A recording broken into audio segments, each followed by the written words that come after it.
What's up, folks? This is Norm from the Board Game Museum, and today I'm going to be showing you how to play the board game Evergreen along with its expansions Pine and Cacti. Now in this game, you are going to have a board that is going to represent a planet, and on this planet there's going to be different biomes. And what you're going to be doing is you're going to be attempting to build forests with different types of trees and bushes and lakes, and you're going to have several different options as to what you can do, and ultimately you're going to be trying to score the most points. So let's check it out. So over here on the board you're going to have a planet, and then you're going to have these different biomes over here, and these are what they are.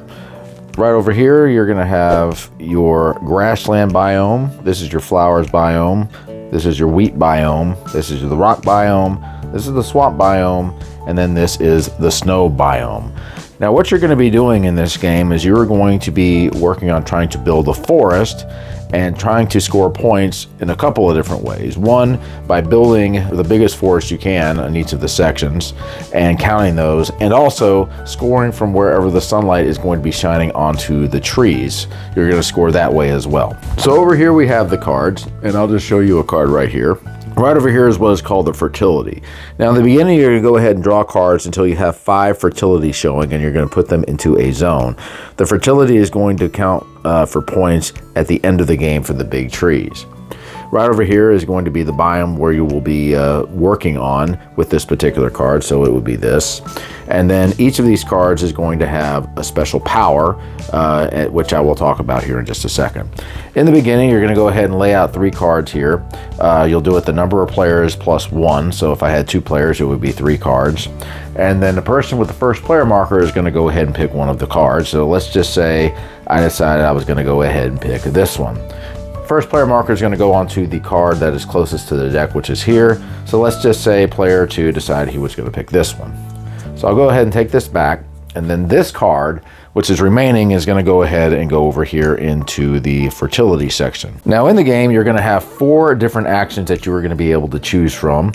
Since I drew this card, I'm going to be working over here in this section. The first action I can do is I can go ahead and grow 3 sprouts. So what I would simply do is I would just go ahead and place the sprout somewhere on here. Let's say I placed a sprout here, I placed a sprout over here, and then I placed a sprout over here like so. That's the first action. The second action that I have is I can go ahead and grow a small tree into a big tree. So if I happen to have a small tree over here, what I could just simply do is take this tree out and replace it with the big tree over here like so. The third action is similar. I can change a sprout into a small tree. So what I would do is I would just take one of the sprouts out and turn it into a small tree like so. And the fourth action will allow me to plant a sprout or grow a tree in any section of the biome. So if I happen to have a sprout over here, for example, and I was playing on the red, with this action I can go ahead and just take the sprout out and grow the tree, or I could just plant a sprout like I just did. Now on top of this, the cards are also going to have their own powers here, and these are going to be able to be played anywhere on the board, and this is what they are. The first one is a sprout. This basically tells you that you'll be able to place a sprout anywhere. And since you're doing it from the card, what you're going to do is you're going to move this up 1. So the next time I plant a sprout, I'll be able to do it twice. Over here, this is going to allow me to turn a small tree into a big tree. So similar to what I did before, you would just simply take out the small tree and put a big tree in there, and then you'll go ahead and move it up 1 again. The next one is the acorn. The acorn will allow you to move up 1 here on the score track. Over here is the lake. What the lake is going to do, it is going to turn your sprouts or your small trees and upgrade them. So if I placed a lake over here, for example, both of these would go ahead and turn into small trees like this. It would just have to be adjacent horizontally or vertically. Over here, this is a small growth. So what this will do is, again, it will turn a sprout into a small tree. Over here is the bush. Now what the bush is going to do is it's going to help you to connect your forests so you can score. What you're going to be doing at the end of the rounds is you're going to count up the amount of trees that are adjacent to each other. And with the bush, if you have something say like this, you will be able to go ahead and connect the trees together and count them together. So it'd be like 1, 2, 3. Now this won't count for sprouts or lakes, but only for trees. So now over here you have the round tracker. What you're going to do is each person is going to take 5 turns in the beginning, and then after that you're going to go ahead and count your forest, and then you're going to go ahead and take points from where the sun is shining on the trees, and this is the way it works. Each tree is going to have an amount of shade assigned to it. So for this tree, this is going to be 1 shade. If I have a tree, if I happen to have a tree of the same size that is behind this tree, the sun will shine on this tree, but because of the shade, not on this tree, so this won't count. However, if I have the tree back here, since there's only a shade count of 1, the sun will hit this tree as well. And these trees are going to be worth 1 point each. Now, if I happen to have a bigger tree over here behind this, this will count because the sun will still be touching this tree. The large trees are going to have a shade count of 2. And so if I had a tree here or a tree here or a big tree there, it would not count. But if I had a tree here, it would count. So the way that the scoring works now is I have 1, 2, 3. The big trees are worth 2, 4, 5, 6, 7 points. And if I were to count my forest, it would be worth 3 points. And so right now I have 10 points. So essentially what a round is going to look like is you're going to go ahead and lay out the cards. The player with the first player marker will go ahead and choose, and the second player, and then you'll go ahead and take out the remaining card and put it over here in the biome. And you'll just do this again. Then you'll go down the second round, you'll do this 4 times, then this you'll do 3, and then this you'll do 2. Now, one thing that's going to happen at the end of the round is the sun is going to shift position. So whenever you get done with this round and go to this one, the sun is now going to go over here. So now you're going to be shining the sun down on the trees in this direction. And so right now I've got 1, 2, 3, 4, 5, 6, 7 points. And then on the end of that round, it'll go here. And on the last round, the sun is going to go over here. So essentially what you're going to do is you're going to have this power that you're going to be able to use, and then these options over here, and you'll choose one, and you can do them in either order. Now, on occasion, you might have a card with this symbol on it that goes into the fertility pile.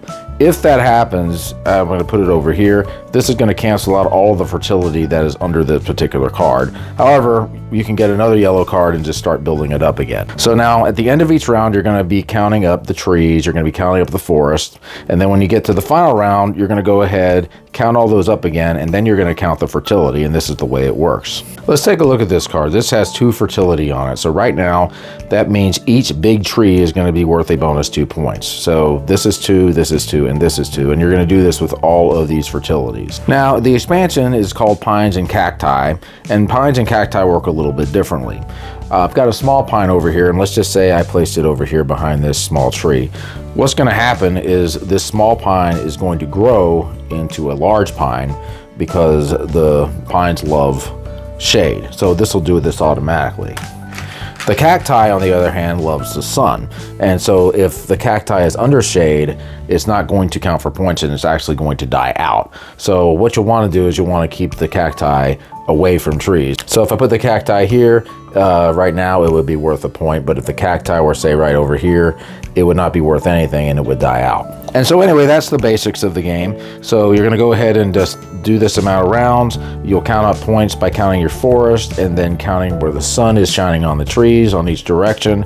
You'll count these fertilities here, and the winner of the game is going to be the one that has the most amount of points. So many of you, I'm sure, have played the game Photosynthesis, and this is kind of derived off Photosynthesis. The main difference with Photosynthesis in this game is that in Photosynthesis, you have one board in which everybody is playing, and in this game, everybody has their own board to where they can go ahead and build their forest on their planet. There's a lot of ways to score in this game, and I really like the way the sun works when it's going to these different parts of the board and shining on the trees in different directions. That really does cause you to think ahead to when the sun is going to be going to the next part of the board, and then also having to place the small trees and the big trees and having to figure out what the shadows are going to be for all of the different directions. Growing your forest as well. I really like the way the lakes work when they can grow your trees and your sprouts a lot quicker. I like the way the bushes connect the trees, so you can go ahead and expand your forest that way. So that's a cool aspect as well. And I also like the idea of the fertility on the cards. Depending on how many big trees you have in the end of the game, when you look at how much fertility each of the biomes have, that's how much each tree is going to score. That's a cool feature too. The expansions work well too. Gives you pine trees and cacti, and they each have their own set of rules. I like the way the pines can grow under the shade, whereas the cacti will die under the shade. So this game, to me, is a solid game. There's a lot of different things going on. You're building your forest, you're trying to plant trees, you're trying to get points for when the sun is going to shine. You're also got a lot of different actions that you can do, either with your cards or with what actions you have on the board. And then, of course, you have the fertility that you're going to be doing at the end of the game to score the points. This is a really good game. It's solid. It's not that hard to learn. I think really anybody can learn it. With all the plant games that are going on out there right now, I think this is a really good game. All right, guys. That's my review of Evergreen. We'll see you. Keep on gaming. Thanks for watching, everybody. Subscribe and like. And comment. And click and share. Share. And have fun. Have a lot of fun. That's what you gotta do.